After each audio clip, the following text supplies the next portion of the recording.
Baiklah, selamat datang di podcast percobaan kanal Agung Harsha. Gimana Bung Agung? Apa kabar? Wah, sebuah kehormatan bagi saya bisa muncul di podcastan ala-ala begini. Jadi bahasan kita apa nih yang paling... Yang lagi hot dong, Liverpool dong. Liverpool gimana? Berdasarkan Google Analytics, masih kalah dengan berita 9 pemain dilepas Manchester United. Gimana ceritanya? Penantian 30 tahun. Ya. Tapi berarti orang sudah mengantisipasi Liverpool juara. Jadi bukan sesuatu yang mengejutkan lagi. Begitu, Mang. Iya sih. Jadi market discount everything. Ya mungkin juga hype-nya juga ketunda gara-gara COVID kemarin. Jadi nggak langsung jeger gitu. Jadi agak slow, turun lagi. Jadi belum pike sebenarnya sekarang ini. Ya nggak? Tapi kan seharian kemarin udah rame itu trendingnya Liverpool. Apa-apa Liverpool semua. Iya, Google Analytics kita bicara lain, Bung Agung. Ini harus Google Analytics banget. Tapi kalau dilihat dari secara permainan, secara permainannya Klopp gimana, Mang? Itu cocok nggak sih? Pantas nggak sih mereka juara? Jelas kalau itu. Jelas. Kenapa yang membuatnya? Kenapa? Konsistensi permainan, lini depan bagus, lini tengah oke, lini belakang canggih, kipernya mantap ya. Mau bicara apa lagi? Ya. Juga sebenarnya kan konsistensinya terjaga ya dari musim lalu. Sebenarnya dengan musim lalu 97 poin, cuman kalah 1 poin dari City. Kalau di musim reguler sebenarnya mereka sudah bisa juara, cuman ajaibnya ada City yang lebih baik, ya kan? Nah, yang sekarang City yang tertinggal. Mereka banyak kehilangan poin. Jadi Liverpool yang melegang sendirian. Dan kalau kan sisa 7 pertandingan nih, Mang. Ya. Kalau dihitung bisa maksimal 107 poin. Ya, rekor tuh ya? Dia bisa jadi rekor. Rekor sebelumnya kan City 100 poin. Iya. Mang, bentar ada ini. Ada GoFood datang. Ini podcastnya bisa di post gitu. Bisa. Ada GoFood datang segala ya. Luar biasa memang. Bisa di post. Bentar ya. Ini mah direkord, tekort aja nggak apa-apa kali. Oh iya, biar ngehemat. Kan namanya nggak gede juga sih ngerekord. Hemat. Ngerekord 31 jam juga nggak nyampe. Oh gitu ya. Oke, lanjut. Jadi kalau misalnya Liverpool pantas menjadi juara, ini saya nulis juga di blog saya nih, blog pribadi. Jadi Agung Harsha. Target berikutnya apa? Kenapa kan udah juara. Champions malah udah 2 kali juara selama 30 tahun penantian. Sekarang juara Liga, buka puasa. Nah, berikutnya apa? Bentar. Itu membangun dinasti. Berikutnya membangun dinasti karena hal itu udah pernah dilakukan oleh tim-tim besar kan, kayak Juventus nih sekarang dinasti di Italia. Memungkinkan tidak gitu dengan Liverpool membangun dinasti di IPL? Kalau memang iya membangun dinasti, ini bisa seperti the legendary Sir Alex Ferguson nggak kira-kira? Jurgen Klopp.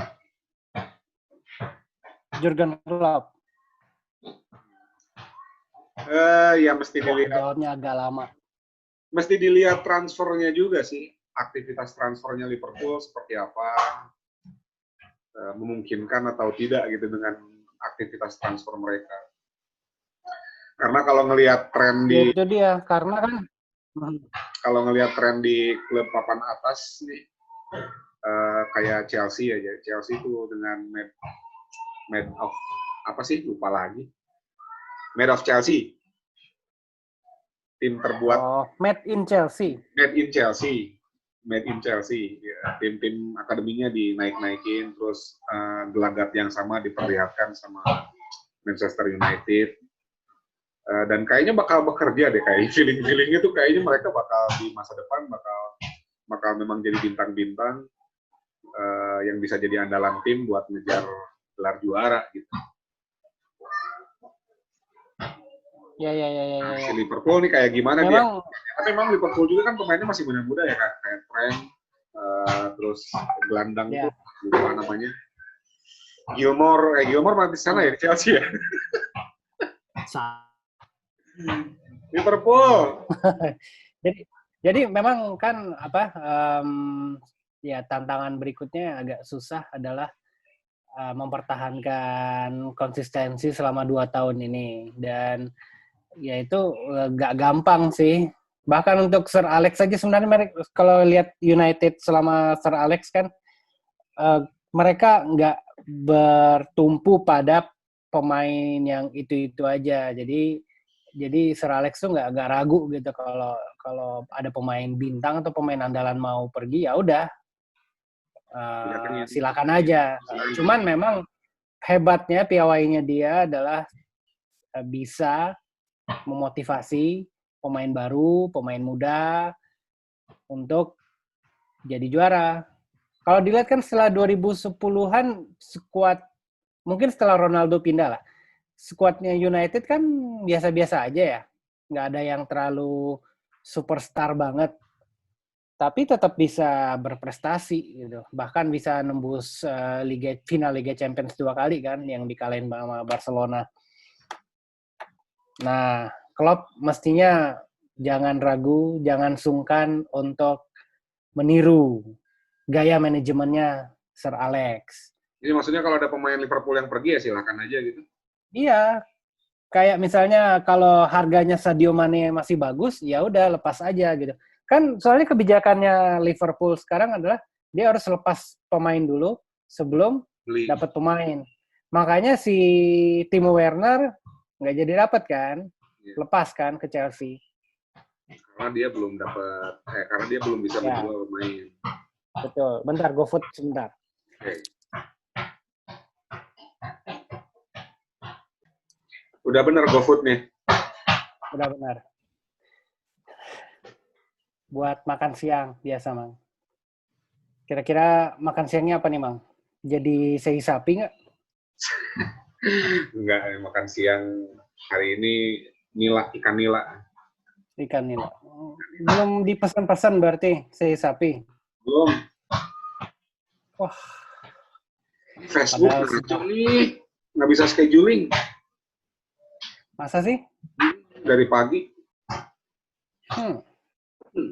Nggak bisa scheduling? Bisa. Jadi mungkin lagi error ya. Lagi nggak sehat pasti. Siap. Oke. Nah, lalu pemain yang harus pergi di Liverpool siapa? Ya tergantung pasarnya ya, serahin ke pasar ya kan. Apakah Mane, apakah Salah, ya kan? Salah dijual. Apakah Van Dijk? Ya kenapa enggak gitu kalau harganya cocok. Usianya kan juga udah nggak muda gitu. Siapa yang mau? Jadi ya pastinya kan bukan siapa yang mau Salah, pertanyaannya bukan itu. Siapa yang tidak ada yang Salah? Siapa yang apa? Siapa yang sanggup beli Salah? Untuk saat ini setelah pandemi ya. Ya memang kalau di pasar transfer, kalau ngomongin pasar transfer kita harus ngelihat perkembangannya dulu sih. Setelah pandemi ini kebijakan klub kayak gimana gitu. Apakah Madrid atau Barcelona yang biasanya jor-joran agak nahan diri gitu. Barcelona aja kan kelihatan kemarin yang tukeran tuh Arthur sama Pjanic agak-agak aneh kan yang dia beli dulu 80 gimana urutannya gimana? Dia beli Pjanic dulu ya kan? Dia beli Pjanic dulu apa Juventus beli Arthur dulu? Wah, belum ini nih. Juventus. Pokoknya antara itu ya. Pokoknya dibeli dulu 80 juta, kemudian pas pemainnya, kayaknya Arthur dulu deh. Juventus beli dulu 80, kemudian nanti si Pjanic yang dibeli sama Barcelona 70. Jadi harga asli 10 juta. Juta doang. Kenapa mesti Hanya untuk ini? ini ada kasnya, neraca buat alasan finansial. Jadi dia nggak mau tutup buku dalam kondisi neraca merah si Barcelona. Nah, berarti Arthurnya duluan yang dilepas tuh 80. Ya, gitulah. Memang mengelola klub itu agak-agak Ricky. bukan soal sekedar menang lalu kalah gitu, tapi kompleks Sariwangi Residence. Boleh nih, Mang. Tapi ini Boleh, ngobrolnya jadi kemana-mana, kayaknya mesti di guideline. Nggak apa-apa. Balik lagi ke Liverpool, nanti dibalikin lagi sama moderatornya kan. Jadi ngomongin Liverpool lagi nih, gitu kan. Jadi ngomongin Liverpool lagi, apalagi nih, membangun dinasti. Bisa seperti Sir Alex apa enggak gitu. Terus juga apakah si manajemen atau dewan direksi memberikan kepercayaan yang besar kepada klub sampai mungkin kalau kata Rooney bilang 10 tahun ke depan gitu kan. Menurut Mamang kira-kira gimana? Mungkin nggak sih klub ini bisa jadi Sir Jurgen Klopp? Sir Jurgen Klopp.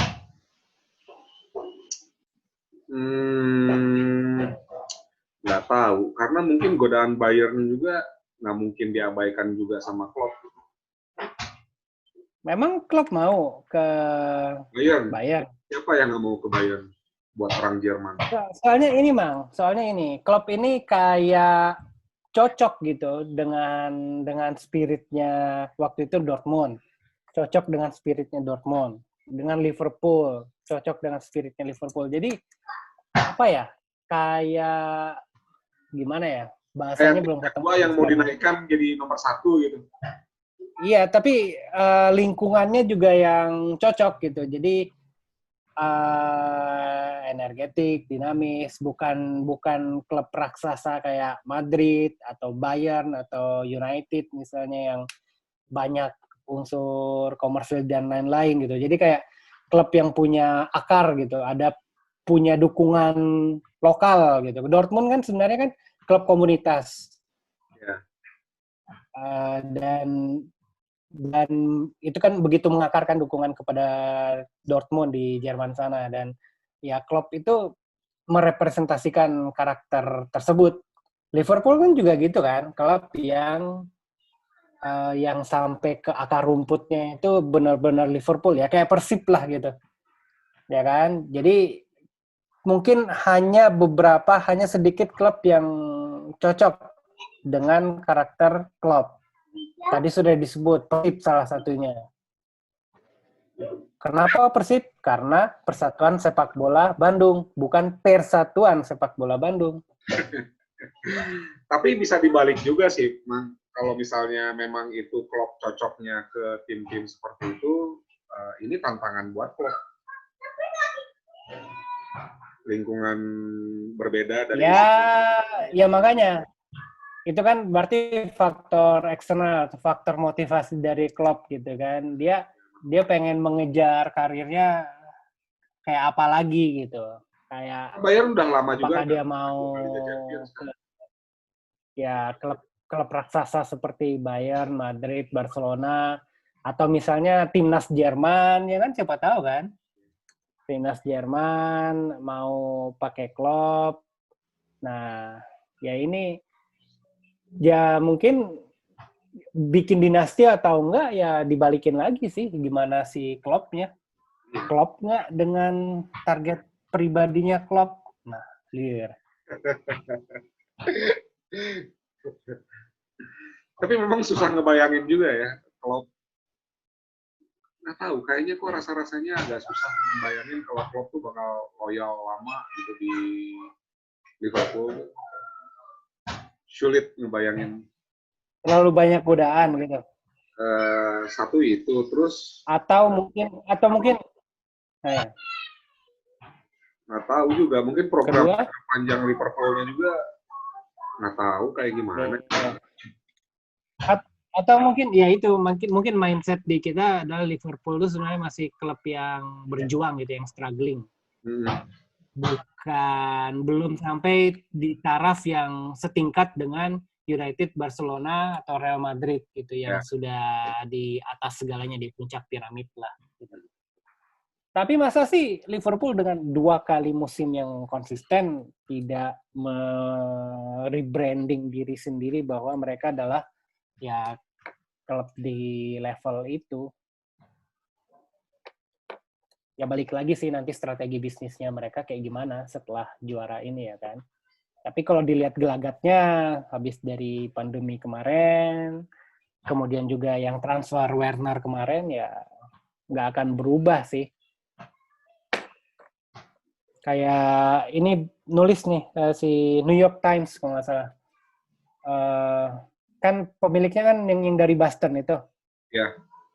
Yang pernah nonton Moneyball kan? Moneyball yang ngandelin statistik. Ya, yang statistik baseball. Dulu Boston Red Sox nggak pernah juara selama 60-an tahun. Kemudian diambil alih sama grupnya ini. Duh, kok jadi lupa nama grup konsorsiumnya Liverpool ini. Nah, terus jadi juara berdasarkan prinsip Moneyball. Kemudian mereka ambil alih Liverpool. Itunya sama lagi, diulang lagi, prinsipnya sama. Dan prakteknya mereka sebut Mercy Ball. Apa? Mercy Ball? Kan dari Merseyside, jadi Mercy Ball. Oh, Mercy Ball. Konsennya juga di basket gitu. Iya. Jadi yang mungkin kalau kita mau jawab kemana arah di Liverpool ya kita harus lihat strategi bisnis mereka mau dibawa kemana. Begitu kan? Strategi apa? Strategi transfer?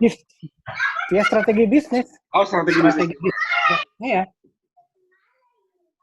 Ya kan? Iya. Karena sepak bola nggak lepas dari bisnis. Setuju, Pak. Pak Agung, setuju. Baiklah. Terima kasih sudah mendengarkan cuap-cuap anfaedah di Sabtu pagi, Sabtu siang. Iya, Mang. Ini kayaknya harus di garis besarnya apa, terus kita ngobrolnya yang ngobrol kopi gitu. Siap. Terima kasih atas kemunculan menggunakan sebagai fasilitator. Ya, mudah-mudahan Liverpool terus berjaya. Oke, nanti kita dengerin MP3-nya kayak gimana emang ya. Siap. Oke. Thank you. Hatur nuhun. Assalamualaikum. Waalaikumsalam.